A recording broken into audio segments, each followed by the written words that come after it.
everyone, welcome back to the Magnificent Mags channel. Just before I get underway, just want to say please continue to like, comment, share and subscribe to all the social media platforms for the channel, and also for my friends over at NUFC 360, Magpie 24/7 and Magpie Ultras. Thank you very much for watching.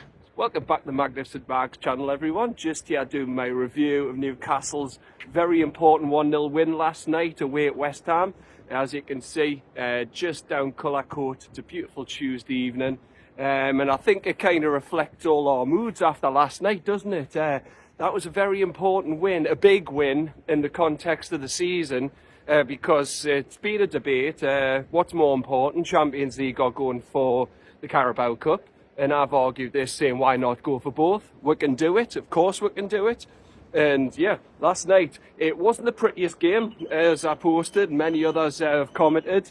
It was a very hard-fought game, a lot of determination, a lot of grit, a lot of character needed, but we did get the win in the end, which was the most important thing. And it puts us back up to 6th in the table, and we're level on points with Manchester City in 5th. We're only 2 points behind Chelsea in 4th, and 4 points behind Nottingham Forest, who got a very impressive win against Manchester City in 3rd. Everyone's waiting for them to drop off, but you know what? Fair play to them.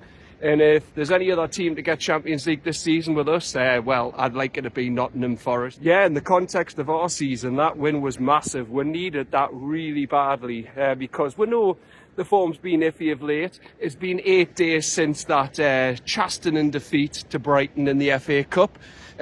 Ironically, a competition, despite we being in the final of one cup competition, we thought we had a better chance of a competition that we're only at the 5th round in, with all the teams who had fell, especially Sunday's opponents. You just thought, well, Liverpool being out and teams like Arsenal and Spurs, it opened the path up.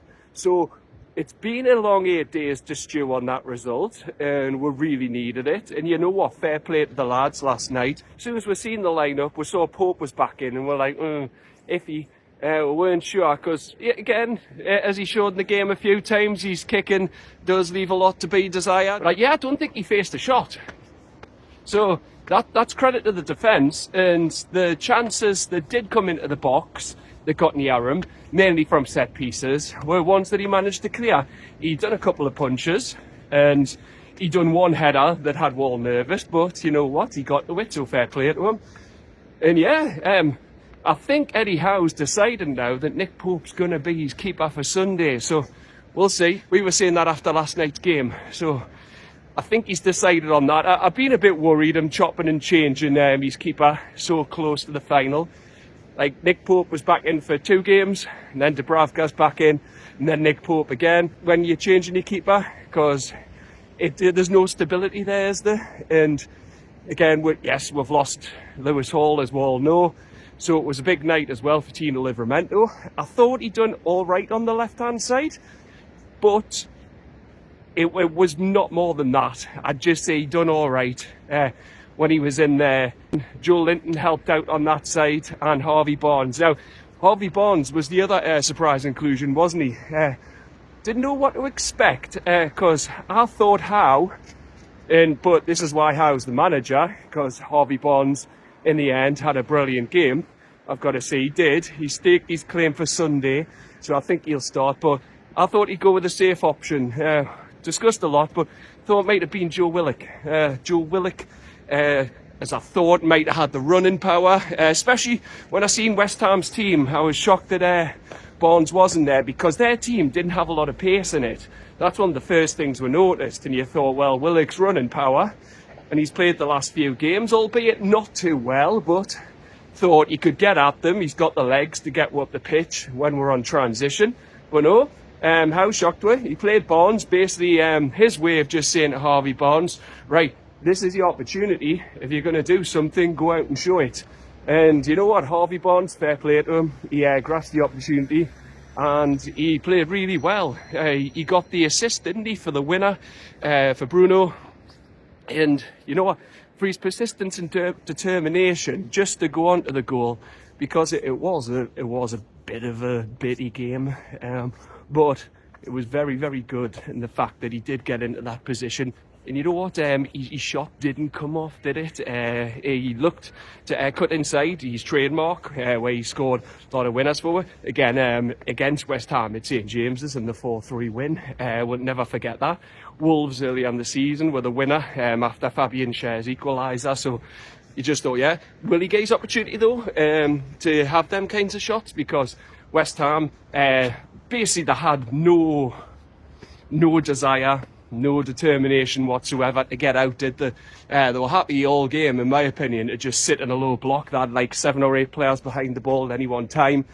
And Barnes, you thought, will he get the opportunity? But you know what? He was more of a threat than Jacob Murphy on the other side. And I've got to say, Joe Linton's presence was a massive help being back in there, because what Joe Linton does is, because he's such a big player, and he puts himself about and gets into the heads of opposition players, is he pulls that man away. So he opened up the space, so where there might have been 5 men there and Harvey Barnes wasn't able to get a shot away, Joe Linton was pulling 1 or 2 away, so that opened up the space. And you know what? Fair play to Newcastle. The fact that normally against teams who sit in, we've said this a lot, we don't really play that well when the onus is on us to create anything. But you know what? Last night we did, and that's credit to the team, because they did sit in. You're thinking, can we unlock them? What will we do? But they kept at it. They kept trying to create things. They didn't panic. They moved it well, especially for the goal. If you look at the goal, it was brilliant. It's just like how quick we were in moving it. So, like when it came to Tonali, he quickly shifted it to Barnes. Barnes tried his shot, didn't come off. You thought, will he go for it again? But he didn't. He kept his composure, and then he whipped a lovely ball in, and Bruno with the finish. And that'll have done not only the team's confidence a world of good, but Bruno's. Because yesterday, obviously, Pietro, his little boy's first birthday, his youngest son. So he'd done that for him. That was excellent. He dedicated to him, and it's just fantastic to see. And yeah, Bruno got the goal, his confidence up, the team's is up. And fair play to Barnes. You know what though, like the opportunities that Barnes got, like the positions he got in. The first one, he was on the left hand side. It looked like we were kind of in a 4-4-2 to begin with, but Barnes hit the side netting, but that didn't deter him. He went again. Then obviously he had the opportunity where he flicked it towards Areola, who saved it well. Then he had the other opportunity, which was more like a centre forwards move, where he tried to head it past Areola, a little flick, and he saved that well too. Areola, by the way, I've just got to say, what was he doing last night? I don't mean in terms of his performance, because he's the one who kept the scoreline down. But he looked like Pablo Escobar. He's greased hair and he's tash. Fair and compared to many people after seeing him last night. And in true Colombian drug lord fashion, from a Newcastle perspective, we executed our one chance very well, right between the eyes. And yeah, it turned out to be the winner. Because in all honesty, after we got the goal, even before the goal, maybe bar like a 5-10 minute spell at the start of each half, I don't really think that West Ham done too much. They had no ambition. They didn't really create too much. Like I said, Nick Pope didn't have a save to make. And Jared Bowen, he normally terrorises with, gives Dan Burn a horrid time. But he was kept in Tino Livermento's back pocket. Dan Burn blocked everything that came his way. Bowen had a chance that came towards Pope, I remember, first half. But he just hit it straight at his hands. And it was just an easy save where Pope just bent down and literally picked the ball up. But yeah, we did start a little nervy. Couple of air shots. I don't know why we were doing air shots. Don't know if it was a concentration thing. But they had them opportunities. They should have took the lead really inside about 45 seconds. Shaw just didn't stop the cross. Dan Burn air shotted it.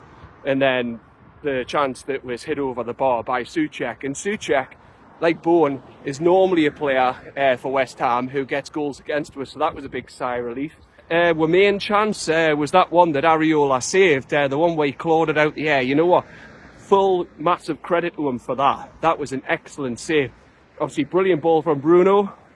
Murphy might have been slightly offside, I'm not sure.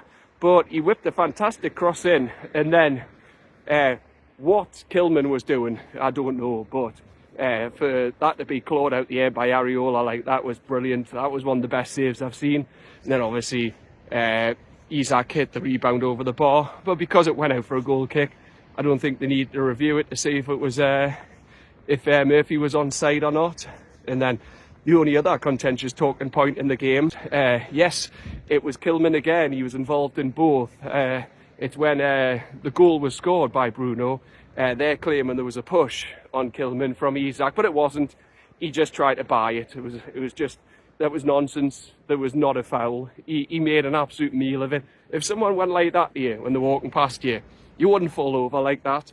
You tried to con the ref, and fair play to the ref, he saw through it. So yeah, Newcastle have mainly, all I'll say is, not a pretty game. I think Bruno, in hindsight, was man of the match. My three best players were Trippier, who I thought was excellent. He looked like he was back to his best. His crosses were going into the right places from any set pieces, like corners and everything. He'd done a fantastic header in the second half, where he knocked it over his head, chased it down. Yes, it was clear to their player, but luckily West Ham had no end product all game. And then the one when Kudus was through, that was excellent, that to get behind him. That's what he was meant to do. If there was a game I mentioned, can't remember what game it was, but it's where he didn't get on side properly for it and they scored from it. This time he got on the right side of the player and stopped Kudus from scoring, so that was excellent defensive play. Tonali, I said one was the best players. Look, he didn't create much, granted, but you've got to give him this. He won 9 out of 9 duels, and he's a number 6. And Bruno was our best player. So with him creating everything, I can give some leeway to Sandro Tonali. The fact that, yes, he didn't create too much. It's a bit sloppy at times, but Tonali will be key on Sunday against Liverpool's midfield, especially against St. McAllister and Szoboszlai. So I've got to give Tonali credit. 9 out of 9 ground duels won. That's excellent. That's his job. So you can't say he had a bad game. Then, last thing, yes, Bruno Guimaraes. I thought that was a captain's performance from him. I think he was excellent. He tried to make things happen. He was always looking forward. Yes, he lost it a couple of times, but that's what happens with creative players. And he was getting up the pitch. He was. And yeah, he got the all-important goal. And I just think that's massive for Bruno to get the goal. I just feel the players have got a renewed determination behind them ahead of Sunday. They don't want to happen what happened a couple of years ago. I just feel this means more. I know Liverpool, as I've said, looking ahead to Sunday, could win this 4 times out of 5, 9 times out of 10, however you want to view it. But I just feel like this team's attitude and approach to it's all been different. And you know what? Last night's performance could be what we need. We'll need to be dogged. We need to be determined. And against a team like Liverpool, you need that. You need your slice of luck. I think Joelinton will be key because he's going to have to double up on that side with Livramento against Salah. But in my last video, I said we could have an advantage against Salah. That Tino's right-footed, so it could stop him coming inside so much where he's deadly. Joelinton will obviously double up and help him. That might leave space in behind if Trent's pushing forward for Harvey Barnes. So you never know. But I'm going down there. That's what we needed. We've got a buoyancy. We've got confidence. We're feeling good again. That result's massive just in terms of we're back in the Champions League race after most results went against us. And now we're going to skip into the weekend. And for one, I can't wait. 3 more shifts left, tomorrow, Thursday, Friday. And then I'm just bouncing on that drive all the way to London on Saturday morning. And we're going to get there about 2. And then out Covent Garden from about 3 or 3:30. So I can't wait. But yeah, all important win last night. And full credit, as I said, Bruno Guimaraes, my man of the match. That felt like Bruno of old. He got some form back and it showed. I just thought he was excellent all over the pitch. And yeah, well done. Well done, Eddie Howe, for being brave and playing the team he did. There's been lots of doubts, but I feel like these injuries take us against the world. And that's what I like. Because there was a bit of shithouse Newcastle back last night when Pope went down. There was nothing wrong with him. He wasn't clipped when they went through and tried to buy a pen.